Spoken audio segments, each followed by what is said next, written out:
Welcome back. We're starting off with our first interview for this morning. We're discussing the mass defections. The 16 lawmakers that defected to APC in Rivers State. We're discussing these mass defections in the Rivers State House of Assembly and the political implications. And my guest this morning, he's a legal practitioner, Barrister Asim Adams. Good morning, Barrister. Good morning to you, Princess. Good morning, Nigerians. All right, thank you for joining. Now I'm starting off. What would you say led to this mass defection of these lawmakers in Rivers State? You see, what led to the mass defection of lawmakers in Rivers State is as a result of untoward political engineering. And a situation where it is very clear that politics in Nigeria is prescriptive and at the same time transactional. In politics, it is defined as there is no permanent enemy or no permanent friend, but permanent interest. So when you see defection of this nature occurring, it is as a result of the permanent interest that they have. The interest is number one, is numero uno in their list of choices. So that is why you find out that the defection will take place to cocoon their interest, political interest, that they will get better, feathers on their nest, as the case may be.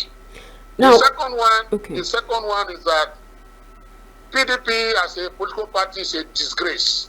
I must say with due respect, PDP should not see itself as a political party. PDP has become a nest of gangsters and mobsters. That is not how a political party should operate. It tells you that the amalgam of people in PDP before were welfarers. They were not men of ideology, but they were men that were transactional in nature, as the case may be. PDP as a party is dead. I keep saying it. I've said it before now, and I'll still repeat, that PDP as a political party is dead. That is why you see this mass defection, out of PDP, in droves, as the case may be. Okay, now we understand that PDP, like you said, is going through a whole lot of, turmoil, troubles. And we have the Rivers State governor, who is a member of the PDP party. How would you say this defection would affect his administration? Seeing that these are lawmakers in the state, sitting lawmakers, how would this affect his administration as a governor in the state? And then what does this mean for future elections in Rivers State regarding PDP? The point is, what is happening in Rivers State is that Yeso Wike has tactically planned his, pathway for 2027. What is happening is that he's making his pathway, his roadmap on how he will deliver Rivers State for the president. He has not hidden the fact that he is a friend, an ally, and a political mentee of the president, Bola Tinubu. So he has not hidden that fact. So he's doing this, working in line and in tandem with him, so that he can deliver it. So the political firmament in Rivers come 2027 will be very interesting and exciting. Now, when you come to Rivers State right now, the governor, as it is, if you have majority of opposition party, because they are in APC now, presumably, they are members of the APC now, and there are 16 members in the House of Assembly, about many, about 30 something or whatever as case may be. The APC has majority in the House. And if you have majority, a political party that has majority in the House, can do and undo, as we normally say in Nigeria, do and undo. They can make things difficult for the governor. They can even go ahead and impeach the governor if the governor does not toe their line or do their bidding. So that is the booby trap that the governor has to be. Has to face. Let me tell you, in the First Republic, there's a particular Balarabe Musa. Balarabe Musa, was the governor of the PRP or so, yes. But members of the House of Assembly of that particular state were all populated by NPN, and other political party members.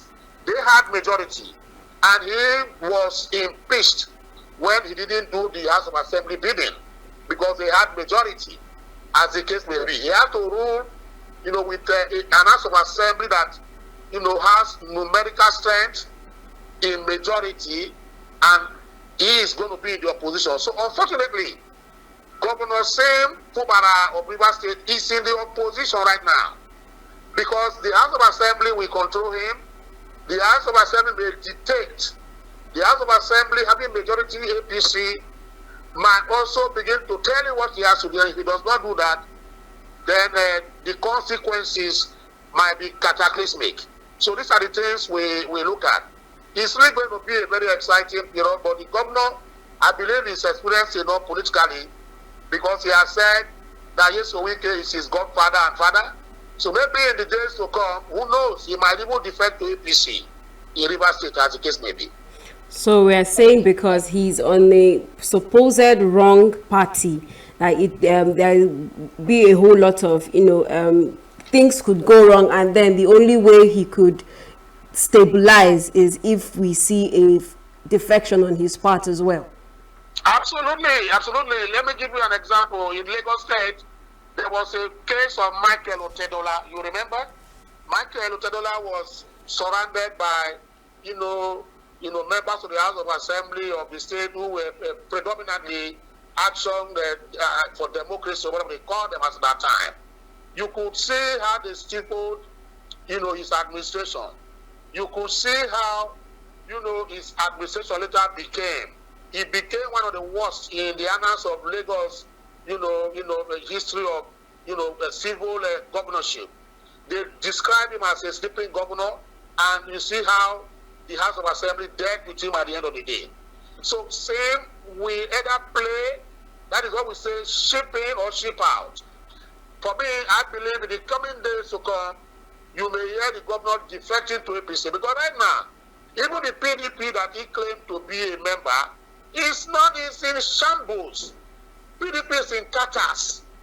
PDP has been lobotomized. So where he's going to draw his strength from? If he wants to say, I'm still a PDP governor, most of his colleagues have left PDP. Or should say governor has left PDP. So what is Fubara still doing in PDP? That is the question we should be asking right now. Because if he wants to fight the fight, his brother governors, Peter Oba of Enugu State, his brother governor of Osun State, his brother governor of Akwa Ibom State, they have left him. Delta State, PDP, the all PDP governors I've just mentioned, they have left him. Even Mutuang of Plateau State is even angling to leave PDP. So how many governors does, Fubara has in the PDP that he wants to rely on? Even the heavyweights in PDP that will help him fight the battle are out. Atiku Abubakar is out. Saraki is out. And the rest of them, the big wigs, those that would have helped him. Melaya is out of PDP. So what exactly is he going to do? Except he wants to defect to ADC and become a governor of ADC. But the right thing for Sam Fubara to do is to defect. He either defects to APC or he defects to ADC.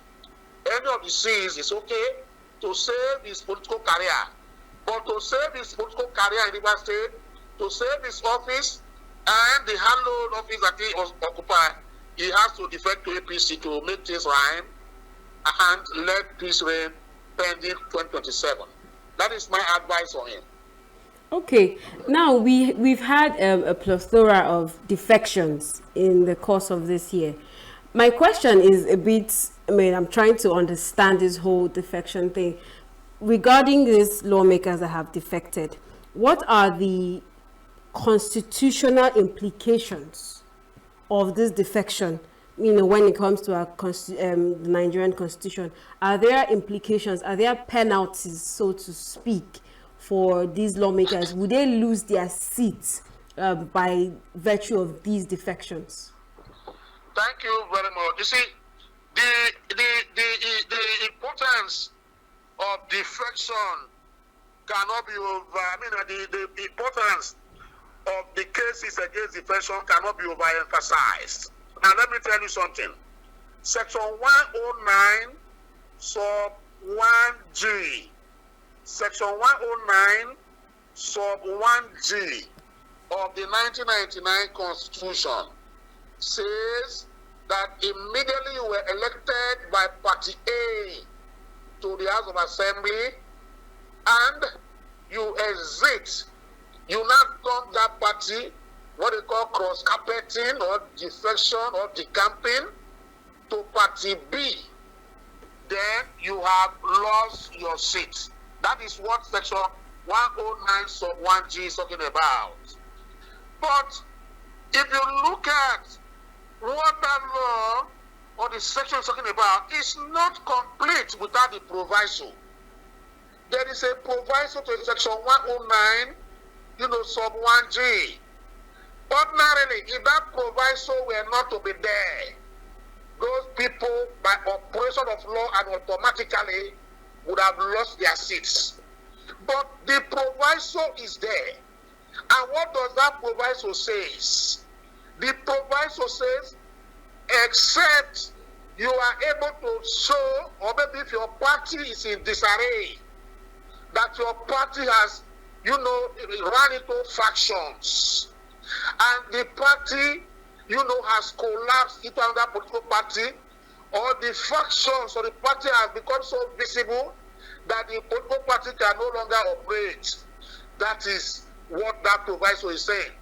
So you do not and cannot wish away the proviso, because the proviso to Section 109 sub 1G is derogated. That is, what does that mean? Is that proviso has, partially repeat Section 109 sub 1G of the 1999 Constitution to say that, yes, you can defect if you can show that your party is in turmoil, your party is in big problem, your party is factionalized, as the case may be. So it gives a safe haven to those people who defected, 16 of them, in my own opinion, until and unless the court, state otherwise. That is my own position on that. Now let me give you, the history, an ambulatory history of, defection. The first known defection case in Nigeria, in civil, whatever, in 1979 to 80, was that of Mohammed Goni, who was elected as a governor of GNPP under Ibrahim Waziri. He decamped and I joined, UPN as at that time. As at that time, FEDECO, which is now INEC, went to God and said, this cannot happen. It cannot happen. You have already defected. You will lose your seat as governor. The matter went up to the Supreme Court as at that time. And if you look at what Aniagolu, justice of the Supreme Court, Aniagolu there, these are cerebral erudite, mythical judges who are more or less like philosophers. Aniagolu stated in that particular case that a split or diversion or division in a political party may not have been caused by a member or members. But it becomes reasonable if the member that has defected or decamped, shows to say the faction I belong is now in the minority. And I can no longer carry out my aspiration of becoming a politician under that political party. That appeal was now struck out and dismissed because FEDECO appealed against it. So that is a ground for which these people can hold on to their seats, as the case may be. That is number one. Number two is that if you look at, in their Begunde case, people are quoted here and there, as the case may be. Justice Ogumbi, that is a JSC, these are erudite cerebral mythical deities, legal deities, who made pronouncement. He said that you must show that your political party has integrated, not just your political party at the state level, but the national level. In this instance, the question we are asking Is PDP not lobotomized? Is PDP not in disarray? As PDP...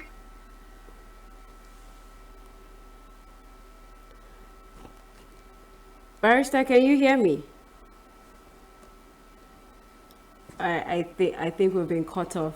All right, that's almost the time we have with our barrister this morning. I'm sure we apologize that the conversation had to, end abruptly. But yes, it's a pressing issue, the issues of defections and the future of politics in Nigeria. New Day continues shortly after this break. We'll be right back.